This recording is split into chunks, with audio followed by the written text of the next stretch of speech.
ხო, საღამოშვიდობის მართლა უნიკალური ვითარება, როდესაც ჩვენ თბილისიდან ვისმენთ იგივე გზავნილებს, იდენტურ გზავნილებს, რასაც ვისმენთ მოსკოვიდან და პრაქტიკულად იდენტურ გზავნილებს, რასაც ვისმენთ ოკუპირებული ცხინვალიდან და ოკუპირებული სოხუმიდან. ეს რომ იყოს, აი უბრალოდ ერთი წამით დაუშვათ, რომ ეს იყოს ხელისუფლება, რომელსაც რაღაცაში არ ვეთანხმებით. ხო, ქართული ხელისუფლებაა, მაგრამ არის თემები, რომელსაც მას არ ვეთანხმებით. მაინც ასეთ განცხადებებს ვერც ერთი ქართველი ხელისუფალი ვერ გააკეთებდა. არ არსებობს ქართველი ადამიანი, რომელიც ტვინში შეიძლება იშვას ის კონსტრუქტები, ის სიტყვები, ის ფრაზები, ის იდეები, რომელსაც ესენი ყოველდღიურად გვაწვდიან. ეს არის თავიდან ბოლომდე რუსული პროპაგანდისტული მანქანა, რომელშიც ესენი არიან ჭანჭიკები. აი გუშინ იყო ეს დღეს უკაცრავად, რამდენიმე დღის წინ მე მგონი გუშინ წინ პუტინი ჩავიდა კურილის კუნძულებზე, სამხრეთ კურილებზე, რომელიც არის რუსეთის მიერ ოკუპირებული იაპონური ტერიტორია და ამას გამოეხმაურა იაპონიის პრემიერ-მინისტრი, მან თქვა, რომ ეს იყო უადგილო და შესაბამისად იაპონური საზოგადოების თვალში ამან რუსეთის როლი კიდევ უფრო დააკნინა, ხო? გამოვიდა ზახაროვა, რომელიც პრაქტიკულად კვირა არ გავა, რომ ქართული ოცნება არ შეაქოს და თქვა, რომ იაპონიის პრემიერ-მინისტრი და ზოგადად იაპონია აწარმოებს არაპრაგმატულ პოლიტიკას და ის მას შემდეგ, რაც იაპონია ჩართული არის ამ რუსოფობიულ საერთაშორისო კამპანიაში, არ არის ულამოსილი და არ არის იმ მდგომარეობაში, რომ ამ საკითხზე ზოგადად ილაპარაკოს. აი, ორი პროპაგანდისტული გზავნილია, ხო? პრაგმატული და არაპრაგმატული პოლიტიკა და შევახსენოთ საზოგადოებას, რომ ქართული ოცნება იძახოს, ჩვენო პრაგმატულ პოლიტიკას ვაწარმოებთ, ხო? ანუ რუსეთისთვის რა არის პრაგმატული? ის რაც მისთვის მისაღებია და ადამიანმა როგორც კი დაიცვა საკუთარი სახელმწიფოს ინტერესები, იაპონიის პრემიერზე საუბარი, იმას დაარქვეს, რომ ეგო არაპრაგმატული არისო, ხო?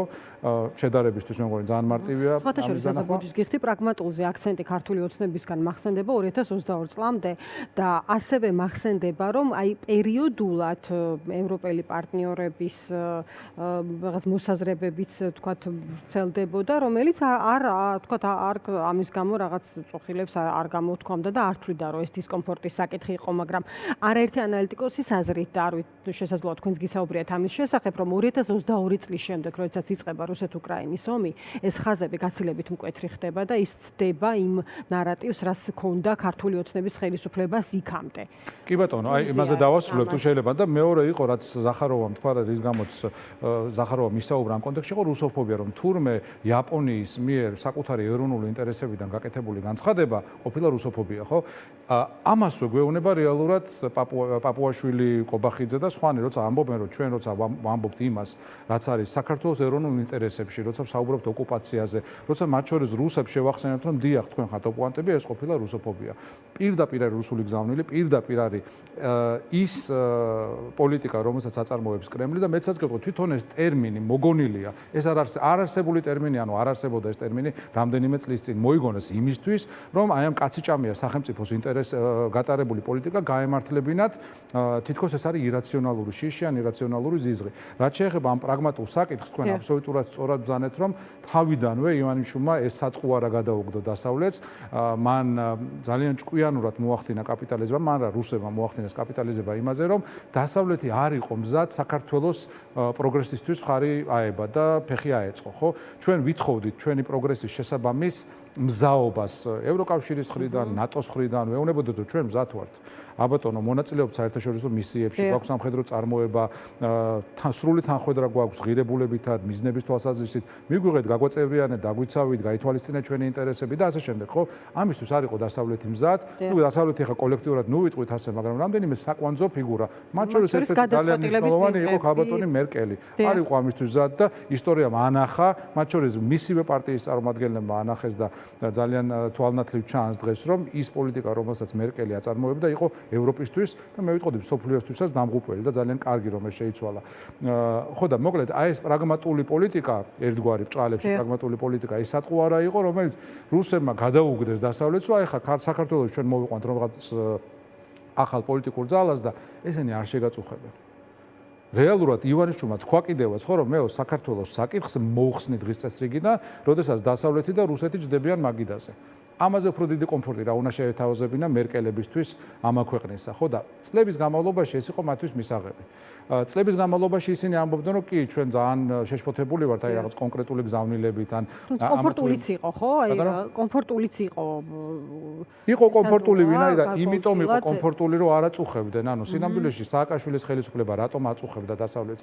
ეს ჭირდებოდა საქართველოს, ნატოს წევრობა ჭირდებოდა საქართველოს, ევროკავშირის წევრობა ჭირდებოდა საქართველოს და ჩვენი ეროვნული ინტერესებიდან გამომდინარე, ჩვენ ვაწუხებდით, დიახ, ატალახებული ქონდა მათი ზღურბლი, თხოვნებით, რეკომენდაციებით, იგივე დღეს აფხაზეთში 13-თვიანი ომის დაწყების პირველი დღეა და მე გავიხსენებ, რამდენი ტიპის და რამდენი ინიციატივა მომზადდა საქართველოში, მათ შორის უცხოელ პარტნიორებთან ერთად იმისთვის, რომ რამე ტიპის გადაწყვეტილება მომხდარიყო ამ საკითხზე, ხო?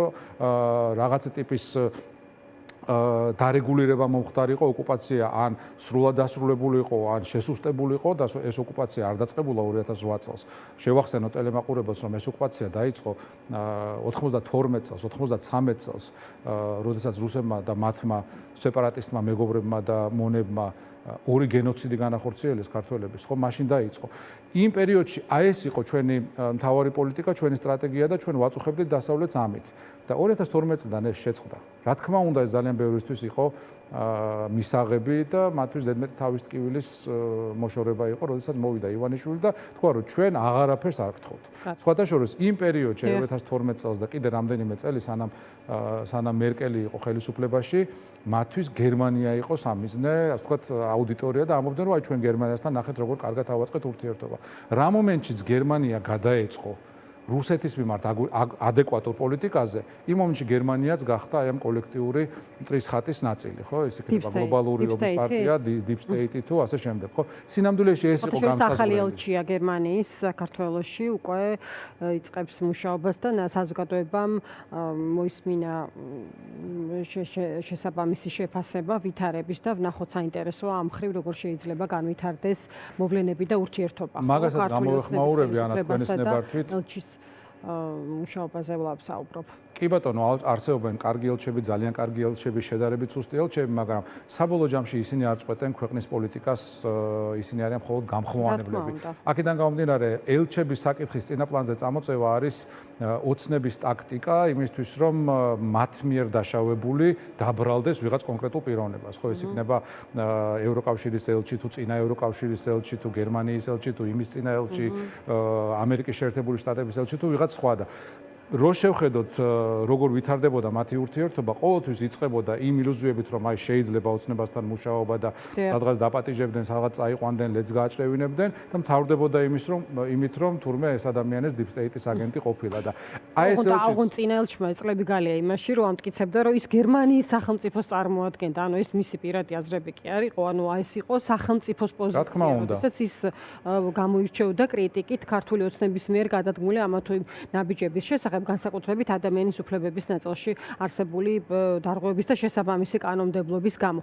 ზაზა, ერთი კითხვა მინდა დაგისვათ, აი ის ნარატივი და გზავნილები, რომელიც ჩვენ გვესმის, აი იგივე ომის მშვიდობის საკითხზე, თარიღები თუ ბრალეულობა და ასე შემდეგ, აი ამაზე ბოლო დღების განმავლობაში ვნახე რამდენიმე პოლიტიკოსის მოსაზრება და თქვენი აზრი მაინტერესებს ამაზე, რომ ეს რაღაცის სამზადისია, რომ აი რაღაცა პროცესი იქნება წინ, რომლამდეც მივა ხელისუფლება აი ამ გზით და აი ამ გზაზე არის საჭირო ლაპარაკი რუსოფობიაზე, როგორადაც თქვენი აღწერეთ სხვადასხვა საკითხებზე, რომ აი საწვავის შეტანის თემაც არ არის შემთხვევითი და მოხდა ის რაც მოხდა და რომ ეხლა ანუ არც თulis ვიღაც საჭიროთ, რომ საბოლოოდ რაღაც დაარწმუნოს საზოგადოება და შესაძლოა თავისივე ამომრჩევლის ნაწილი და მე დარწმუნებული ვარ, რომ მათაც აქვთ კითხვები იმაზე, სად მიდის საბოლოოდ ეს საწვავი და რეალურად რამდენად არა ინფანტილურია ლაპარაკი იმაზე, რომ როსნეფტამდე ეს არ მივა, ხო?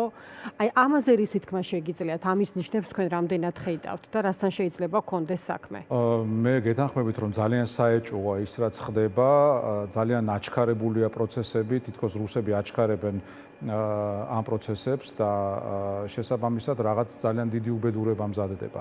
სხვანაირად არ აიხსნება უბრალოდ, აი ქართული ოცნება ვიმეორებ, რო იყოს საქართველოს ცუდი ხელისუფლება. რა არის, თქვა დააურუსებთან რუსეთთან ახლო კიდევ უფრო მიახლოება რაღაც იმ ვითარების ფორმალიზება, რომელშიც ჩვენ de facto უკვე ვართ, ანუ საქართველოს de facto სუვერენიტეტი აქვს დაკარგული. საქართველოს დღეს უკვე აკეთებს იმას, რაც სურს რუსეთს. ამის ფორმალიზება შეიძლება მოხდეს რაღაცა.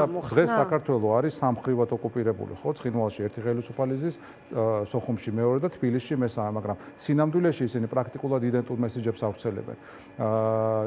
წარმოუდგენელია მაგალითად როდესაც დანამდვილებით ციტირებს კობახიძეს. კი ბატონო, როცა მტერი ციტირებს, არის თავი უნდა მოიკლას და დროს ალბათ ადამიანმა, ხო? როცა მტერი გაკებს და ყოველდღიურად თუ არა ყოველკვირეულად ხან ზახაროვა, ხან პესკოვი, ხან ივალოვი, ხან ლავროვი, რა ვიცი, ხან სიმონიანი გამოდიან და ამბობენ, რომ აბატონო, ყოჩახს სწორ პოლიტიკას ატარებთ, პრაგმატულ პოლიტიკას ატარებთ, უძლებთ დასავლეთის ზეწოლას და ძალიან კარგია რომ ჩვენ ერთად ვართ. ეხლა ამ ყველაფერს დაემატა გეორგიევსკის ტრაქტატის ქართული ერისთვის შეურაცხყოფელი ფორმით ინტერპრეტაცია, რომ თითქოს იმან გვიხსნა რაღაცისგან, ანუ სინამდვილეში გვიხსნა კი არა, გეორგიევსკის ტრაქტატი იყო გარანტია იმისა, რომ აღმოსავლეთ საქართველოს აოხრდა, თბილისი გადაიწვა, მანამდე 2 წლით ადრე 93-ში დაღესტნელების შემოსევა იყო საქართველოში და ამ ყველაფრის წინაპირობა იყო გეორგიევსკის ტრაქტატი.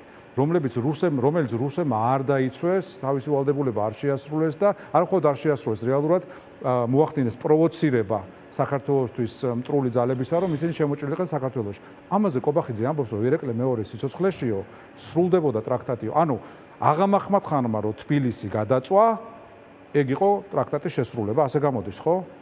მაშინ ანუ ასე გამოდის, სხვანაირად ვერ განმარტა ამ წინა თუ სრულდებოდა ტრაქტატი, ესე გამოდის, რომ თბილისის გადაწვა 1795 წელს იყო ის, რამაც გადაარჩინა საქართველო. კობახიძის ვერსია არის ეს. ტრაქტატს მოყვა ასევე საქართველოს მართლმადიდებლური სამოციქულო ავტოკეფალური ეკლესიის ავტოკეფალიის გაუქმება. ესეც იყო ტრაქტატის სინამდვილეში შემდგომი მოვლენების პირდაპირ და უშუალო გაგრძელება. რამდენად შეიძლება ეს ჩაითვალოს საერთოდ საღი აზრის მქონე ადამიანისთვის საქართველოს ინტერესებში მომხდარ ფაქტთან გაუგებარია, დაუჯერებელი, ანუ სინამდვილეში ეხა რაზეც ვლაპარაკობთ, არის საღი აზრის მიღმა. შეუძლებელია რომ ამაზე ორი ქართველი დაობდეს. ამაზე შეიძლება დაობდეს ქართველი და რუსი და სინამდვილეში ასეც ხდება. უბრალოდ მეორე მხრიდან ჩვენ ქართულ ენაზე გველაპარაკებიან ამ თემებზე. ზაზა, ერთი რაღაც მინდა კითხო ბოლოს და ამ პასუხის შემდეგ უკვე დაგემშვიდობებით. ერთი თემა მინდა კიდე თქვენთან და შევეცდები რომ რაღაცნაირად ლაკონური პასუხი მივიღო. ასევე ვსვამთ კითხვას იმაზე, რაზე უნდა ლაპარაკობდეს ის ჯგუფები, რომლებიც უპირისპირდებიან აი რთულ ვითარებაში ხელისუფლებას, ხო? თქვენ ფიქრობთ თუ არა, რომ საუბრის ერთ-ერთი წამყვანი საკითხი უნდა იყოს, იგივე თუნდაც უსაფრთხოების ხედვა, რომელიც ექნებათ პოლიტიკოსებს, პოლიტიკურ ჯგუფებს, რომლებიც აი ჩაანაცვლებენ ხელისუფლებას, ხო? ან ეუბნებიან საზოგადოებას, რომ აი მე ვარ ის, ვინც უნდა ანაცვალო ამას და ამიტომ მე ამის წყარო ვარ, აი მშვიდობის წყარო, ვთქვათ, რაღაც შესაბამისი პოლიტიკის სანდო პარტნიორების შეძენის საქართველოს ევროინტეგრაციის გზაზე დაყენების, მაგრამ ამავდროულად მშვიდობის და ეს არ ნიშნავს ომს. აი ამაზე ლაპარაკს რა დრო უნდა ეთმობოდეს, როგორ ფიქრობთ და ამის დეფიციტს თუ ხედავთ თქვენ საერთოდ? ხო, საინტერესო კითხვაა და ამაზე ალბათ ცალკე ძალიან დიდი ეთერი იქნებოდა საინტერესო, მაგრამ მოკლედ რომ ვთქვათ, არ არსებობს სწორი და არასწორი პასუხები, ახლა ვერ ვიტყვით რომ ერთი გენერალური ხაზი უნდა იყოს და ყველა ამას უნდა ვლაპარაკობდეთ. თუმცა ჩემი მოგზაურებული აზრით, ჩვენ თუ ვამბობთ რომ ჩვენი პრობლემა არის რუსეთი და რუსეთის ინტერესები საქართველოში, მაშინ არის რაღაცეები, რაც პრიორიტეტულობას კარგავენ, ხო? ჩვეულებრივ ელექტორალურ დემოკრატიაში, საარჩევნო დემოკრატიაში იქნებოდა ბევრი საკითხი, რაზეც ვიდავებდით ან ვიკამათებდით ან კამპანიას ვაწარმოებდით, იქნებოდა სოციალური საკითხები, საგადასახადო თემები, თუ ასე შემდეგ, მაგრამ თუ ქვეყანა დაპყრობილია, თუ ჩვენ წართმეული გვაქვს საერთოდ საგარეო პოლიტიკური და საშინაო პოლიტიკური დამოუკიდებლობა, თუ ჩვენი ხელისუფლება საუბრობს რუსული მესიჯ ბოქსით და მტერი მას ყოველდღიურად აქებს, თუ ოკუპაციის კანონი პრაქტიკულად არ სრულდება და მაშინ, როდესაც ოკუპანტი სუსტდება უკრაინასთან ომის გამო, ჩვენ ყველაფერს ვაკეთებთ, რომ იგივე რუსული ბაზები პრობლემა არ შეექმნას ოკუპირებულ ტერიტორიებზე, მათ შორის ასეთი ტიპის საწვავის მიწოდებით, რომელიც არ ვიცით სად წავიდა, ხო, არ გვეუბნებიან ამას, მაგრამ გაიკვევა აუცილებლად, ხო? აი ამ ვითარებაში ხა რა უნდა იყოს ამაზე მნიშვნელოვანი. ჩვენ არ გვაქვს იმის ფუფუნება, რომ თავი მოვიკატუნოთ და არა, ამაზე მნიშვნელოვანი კი არა, პირიქით, მასთან კავშირში ხომ არის ეს ამ თემებთან დაკავშირებული არ არის უსაფრთხოების გეგმაზე ლაპარაკი, თქვა კი, უბრალოდ აი ლაპარაკი გულისხმობს მაინც იმას, რომ ჩვენ ველოდებით მაგალითად 2028-ს და არჩევნებში გავალ და ან გავიმარჯვებთ და ან კიდე საკონსტიტუციოს არ დაუთმობთ. სულ რომ აი დაყვეს თქვა ოცნება პოლიტიკურ ჯგუფებს და თქვას რომ ხო იყო პრობლემა და მოდი გამოვიდეთ რიგარეში ან ახალ არჩევნებში. ხა კი უკვე 27-ია კარზე მომდგარი, არ ვიცი ეს რამდენად რეალისტურია, მაგრამ პირობითად ვამბობ ეს რომ ხვალ იყოს ამისთვის ხო რაღაც მზაობაც არის საჭირო, ხო? იმ ძირითად პროპაგანდისტულ გზავნილებზე, რომლითაც ოცნება რწმენა ესეთია, რომ აქამდე მოვიდა. ისე როგორც მოვიდა. ხო, პირველ რიგში ეს იმდენად დიდი დაშვებაა, რომ ამ ეტაპზე ვერ დაუშვებთ, ანუ წარმოიდგინეთ საბჭოთა კავშირი ანდროპოვის დროს, როცა კგბ მართავს ყველაფერს და ამ დროს ჩვენ საუბრობდეთ იმაზე, როგორი არჩევნები უნდა ჩატარდეს ქვეყანაში. ანუ არჩევნები აქ 2024-ის მერე ყველა შეთანხმდა, მადლობა ღმერთს, ყველა საღად მოაზროვნა, რომ აღარ ტარდება, მანამდეც არ ტარდებოდა სინამდვილეში, მაგრამ რა ვიცი, ამ თავისი გაყალბებული სიები და ასე შემდეგ. ეს ერთი. ანუ იმისთვის, რომ საქართველოში ვითარება რეალურად ასახავდეს ხალხის ნებას, უნდა დასუსტდეს რუსეთი და აქ თუნდაც დასუსტებულმა რეჟიმმა უნდა ჩაატაროს არჩევნები, როგორც მაგალითად კომუნისტებმა ჩაატარეს 90 წელს, როდესაც ეროვნულმა მოძრაობამ გაიმარჯვა. მაგრამ ვინაიდან ჯერ ეს რეალობა არ გვაქვს, მანამდე უნდა თავი დავიცვათ ამ საინფორმაციო ომში.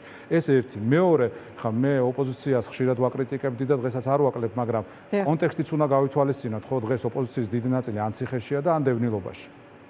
შესაბამისად, ახლა მათთვის საყვედური რომ შენ რაღაც კიდე აი მესიჯი დაალაგე და სხვანაირად ილაპარაკე. ყოველ შემთხვევაში მე ვისაც ვთქვი ოპოზიციად, იმაზე არის საუბარი, თორე ახლა ვიღაცები არიან 0%-იანები, რომლებიც იძახიან, რომ 2088 წელს აუცილებლად ავიღებ 900.000 ხმას ან რაღაცას. ანუ ამეებზე არ ვსაუბრობ. მე ვსაუბრობ იმ ადამიანებზე, რომლებიც კონტექსტს აცნობიერებენ და რომლებსაც პრიორიტეტები აქვს დალაგებული, ხო, რომლებიც ერთმანეთს არ ლანძღავენ, მით უმეტეს უშვერი სიტყვებით და ფიქრობენ იმაზე, რომ ქვეყანა დაიხსნან იმ ბოროტებისგან, იმ რუსული ბოროტებისგან, რომლის წიაღშიც აღმოჩნდა. ერთმანეთის არ ლანძღვა ახსენე და მე მგონი ეს დეფიციტური პროდუქტია, ეხლა რაც თქვით. სინამდვილეში ვიმეორებ, ეს პირდაპირ კავშირში არის საფრთხის გააზრებასთან. შენ თუ საფრთხეს იაზრებ, მაშინ ერთმანეთის ლანძღვისთვის დრო არ რჩება. დიდი მადლობა. დიდი მადლობა ზაზა, დაგემშვიდობები წარმატებას გისურვებ ჭავჭავაძის ცენტრის